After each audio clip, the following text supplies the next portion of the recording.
Those are the guys that I love fighting because it's a chess match. If Tatsumi comes back, we'd love that fight, even with the WBO. Bantamweight is very hot in Japan right now. Right, I mean, you guys got all the belts. I think I'm going to start hunting and going to Japan.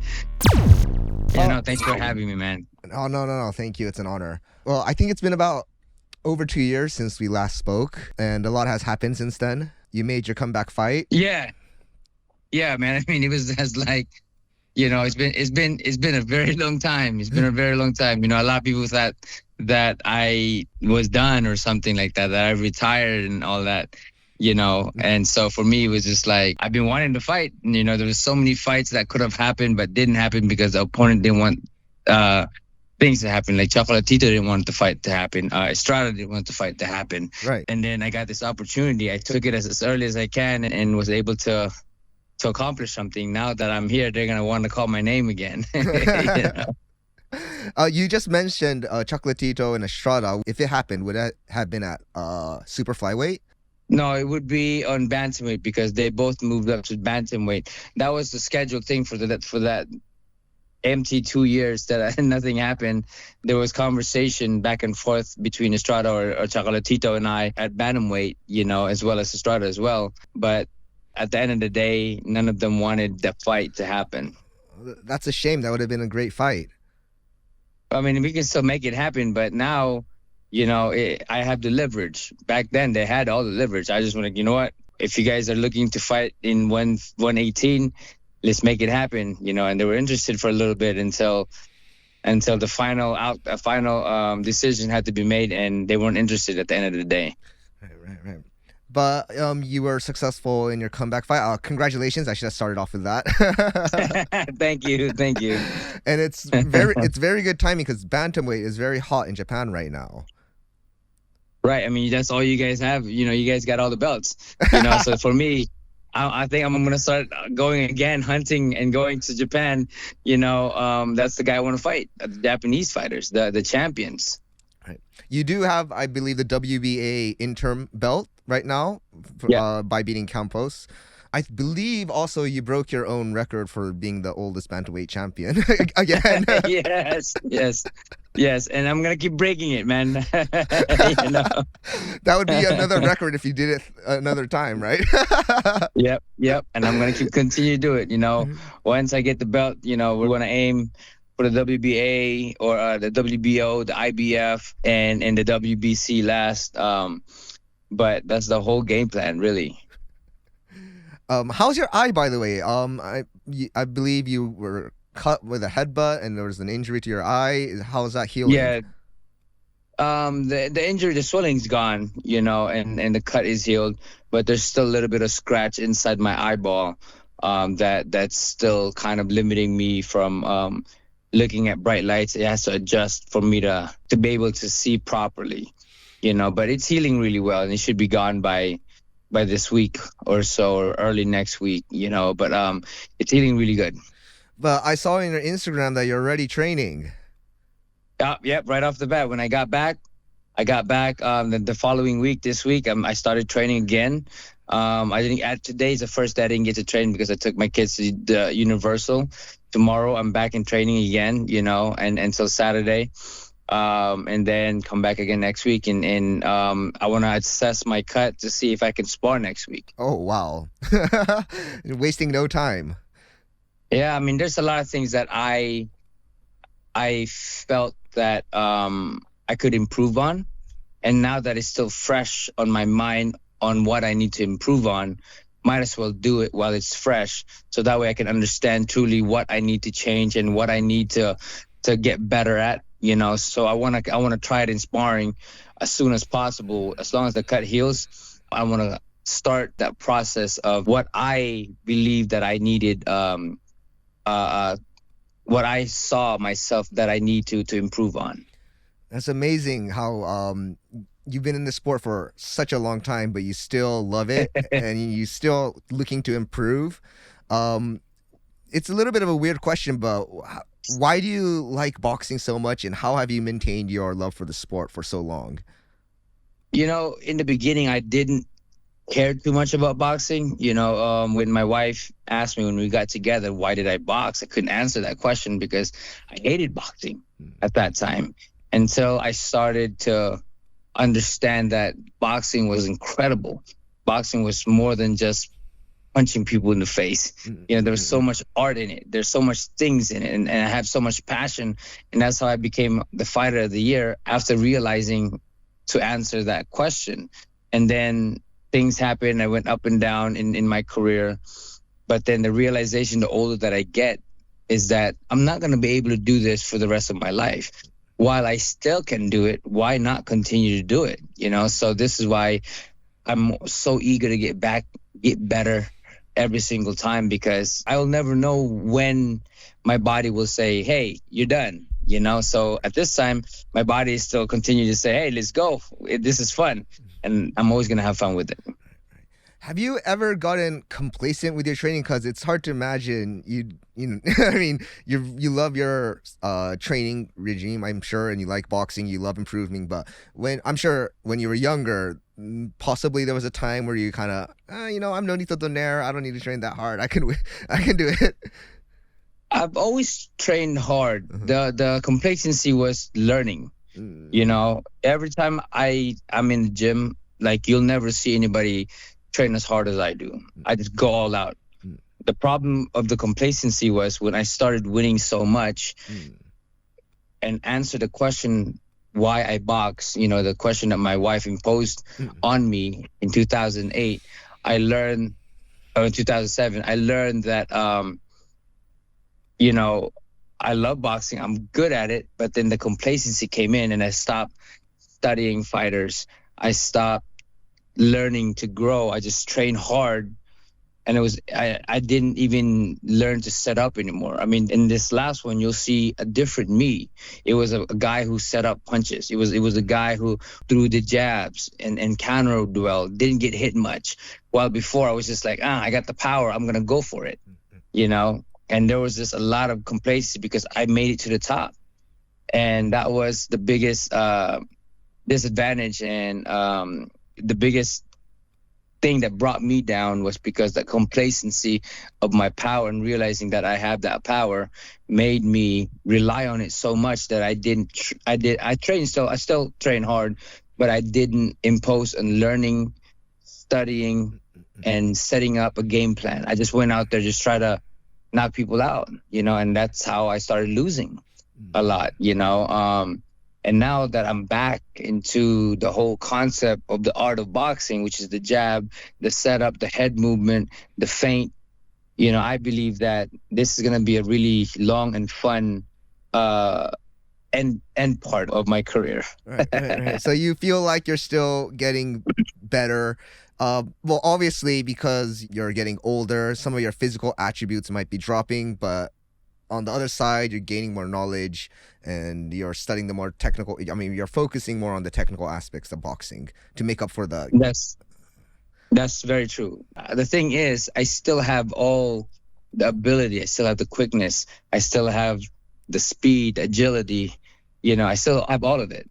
But the thing is, I prefer to be more patient and set things up rather than be a brute and just go and try to knock somebody out. Without any game plan. Now we're setting up a good game plan. We're fighting behind the jab, and all of that stuff. We're just using a lot of the things that I've already known for a very long time. I'm just trying to bring it back. Right. I'm not sure if you're if you look at the internet and if you see the critics' voices about you. I'm sure your age is mentioned a lot, but do you enjoy being kind of looked past at or being the underdog, so to speak? I think I love being an underdog, It's like, hey, the thing is, I don't really look at the internet too much, so especially when I'm fighting, I don't even go into it. But for me, it just doesn't really affect me in that way, but I do like to be the underdog. I mean, that way I can bet bigger money and win bigger money. Fighting in Argentina, how was that? Was that your first time? there? It was my first time in Argentina, and I really enjoyed Argentina. Everybody out there was very nice. They took good care of us, so I really enjoyed my time in Argentina, and I'd like to come back out there. But I mean, the boxing there is not as big as here. But going back into Argentina, I will definitely do it again. All right. Do you enjoy fighting overseas opposed to the States? That fight was a lot easier in terms of like just the whole logistic.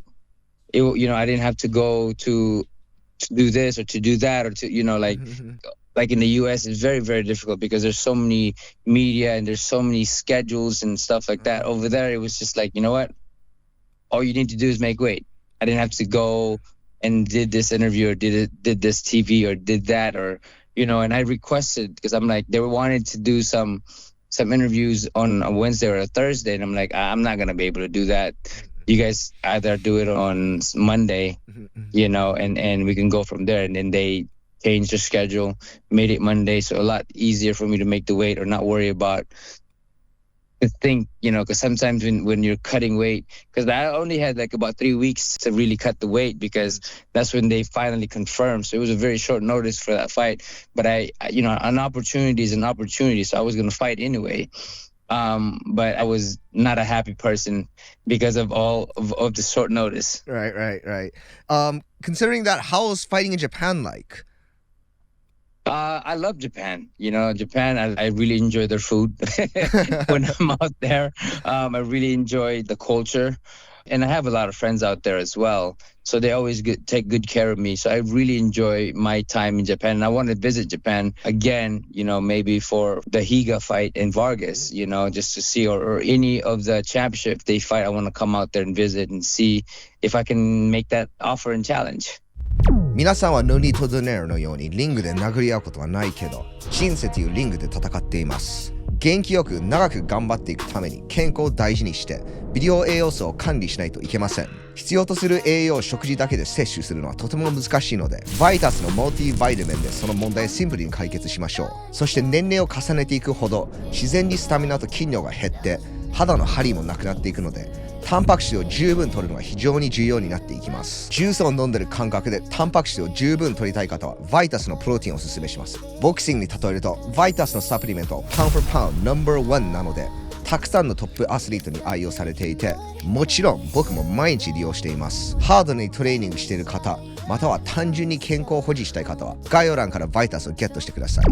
I definitely want to ask you about that fight, Higa versus Vargas, but I guess that's kind of along the lines of my next question of who's next, what's next, what are your plans, or is there anyone you want to fight? Well, if Tatumi comes back, we'd love that fight. Even with the WBO, if we can make that happen, those are going to be really good. I'm down to fight anybody really, right. but the championship would be the thing, and I do love fighting in Japan as well. I want to go out there. So it's the main focus is the belts. Is that correct? Yeah. The main focus is definitely the belt. Again, just for me, I don't really think about too much of what's happening. I just want to settle down on and get my improvement on the gym. That's why I'm back at the gym, because that's the main thing that I am looking for. Is I already see where my skill is going to take me, but I just need to really be obsessed and focused and consistent in the learning process of allowing because like when I went there the first round, I just went off and went crazy, and then I'm like, wait, this is not supposed to be what I trained for, so I started settling down. So that's all there is. So I have so much habit in my body of wanting to fight, and that's why I want to keep training to keep it patient, smart, and do the things with game plans. That's true, because in your older days, I mean, your younger days, if I may say so, when in the earlier career, you were a very exciting fighter, a wild fighter. You would be very aggressive, but I guess that part of you is still kind of in there, but you kind of have to learn how to control it. It seems like even though you've experienced so many fights, it's still hard for you to completely go with the game plan from the beginning? It's very difficult because my mind, and there's a lot of habit. And I think when I got to the top, because before I did a lot of game planning and setting things up. And then I got to the top, and I was there for about 6 years or 7 years. And I stopped thinking, you know? And so for me, my habit is I just go out there and try to kill, right? The mindset is kill. And so now I'm trying to re-establish the game plan all over again, to be smart, to watch, to see things and set up and be 5 steps ahead like I did before. How do you manage to do that? Is there like a trigger word, or how is there a way to train that, I guess is what I'm asking? It's all probability, right? So I'm going to lead you to throw a jab. If I put my head here, I'm going to counter with my right, or I'm going to go over here, I'm going to counter with my left, or I'm going to do that. So I'm going to set things up according to the next step, right? So if you throw that jab and it goes my way, I'm going to throw this. And if you see it and you block it, then I'm going to shift this way, or I'm going to shift that way. So there's like things in my head that I already know to do according to your movements. So for me, that's why I'm always going to be 4 or 5 steps ahead, because I already know what you're going to do when you react to my punches, because I already set that up ahead of time. Right. What happens when you get hit, though? When you get clocked really hard? I always tell myself this. When I get hit, I always tell myself, why did I get hit with that? You know, and I shouldn't get hit with that again. You know, so I always look at it and say, you know what? I got hit with that because I miscalculated on this part. Then I'm going to try to revamp the whole thing again. But lately, I just stopped doing a lot of that stuff for so many years now, because I just did reactions on what I see. I throw, and this is sometimes it holds me back, because I have so much movement to make that I'm a step or a second behind, because of the fact that I have like 4 or 5 answers, but then I think about it and it stops me from executing. So if I set up the way I am now, the way I did before, why I was always 5 steps ahead, because I was always setting things up and making you move my way. So now I'm trying to get back into that again. Right. So there has to be a balance of thinking but not overthinking. Right. Well, you won't overthink if you already set things up in your mind ahead of the time. Right. You know, as compared to just, for me, I wasn't thinking, so I was just reacting. So every time that I would react, I have like 5 things to answer. But then because of that 5 things, it stops me from executing the action. You know, so that held me back, because I had too much answers, rather than if I put a game plan to it, I'm going to make you follow that step. And I already know what to do after that. So I have no 2 or 3 answers. I only have 1 to give that leads to the next step or the next move, you know, so stuff like that. Right. It's boxing is very deep. You've been doing it for so long, but you can never perfect it, right?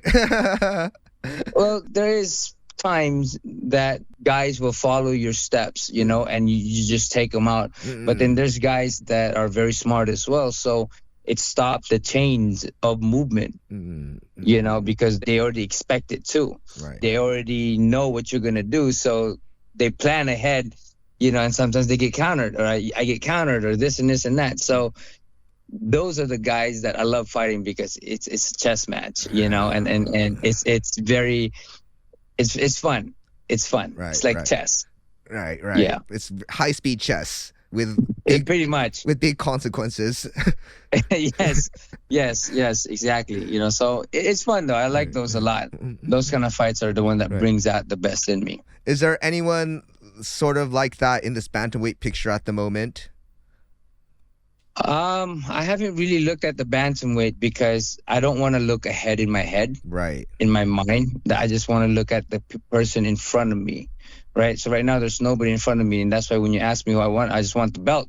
But I see. I'm not sure who it can be. You know, I have to have the negotiation with the people, their people, and go from there. But for now, the only thing that's ahead of me right now is how I can improve my game, inside that ring, and what do I need to strengthen. Right. So you really have a one step at a time approach. Right now I do. Back then I like, I want this, I want that, I want, that's what I was back then. So this time around, I want to take it step by step and not overthink everything ahead.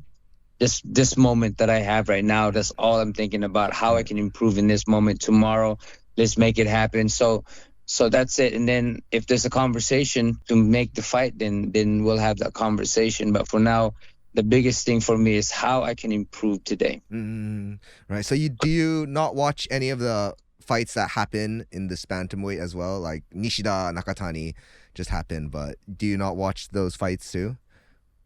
I have not because I get so eager when it comes down to it, and then I'm like, oh, I want that fight, or I need to do this, or I need that. I get really excited, especially if it's a really, really good fighter. But for me, I want to step back a little bit and focus on how I can improve, so that way the desire to fight the best will be aligned with my ability. Because right now, I'm still gaining everything back, the time, the ring rust and all that stuff. As much as I want to fight, I got to be honest with myself and say, you know what?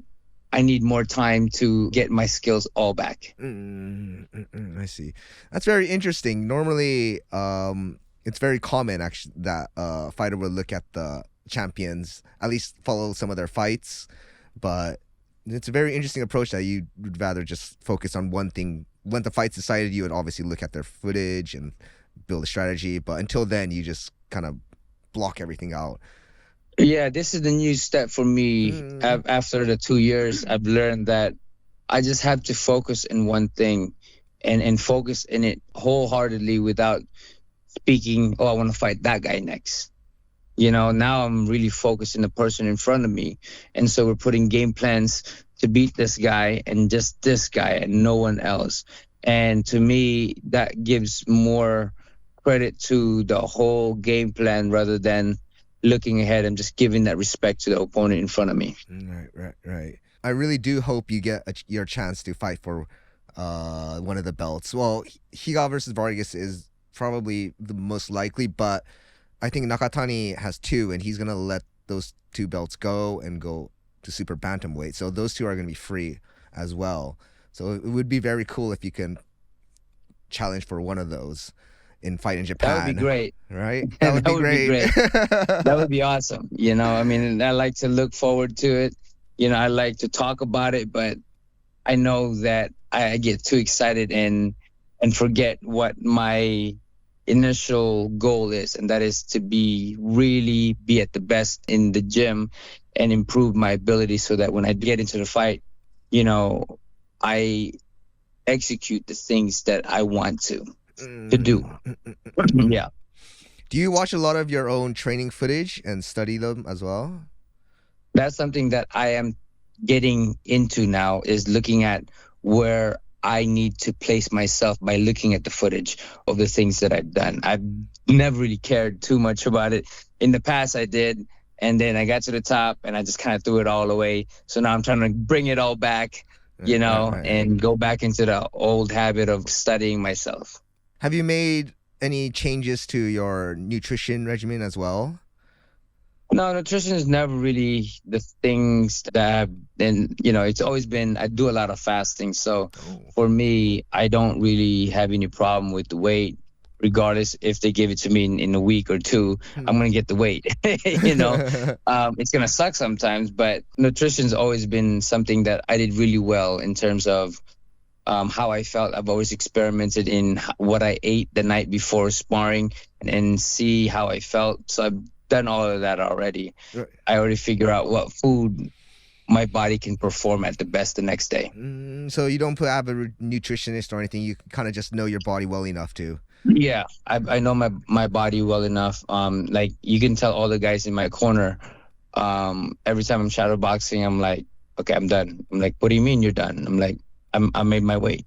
Like, no, we gotta check the weight. I'm like, no, I'm telling you, I've never missed a weight in my entire life. But because I just know, like sometimes again, I shadow box and they're worried about me making the weight. And then I just like look at my clothes and I take it off and carry it a little bit in my hand. I'm like, yep, that's about 3 pounds. I'm good.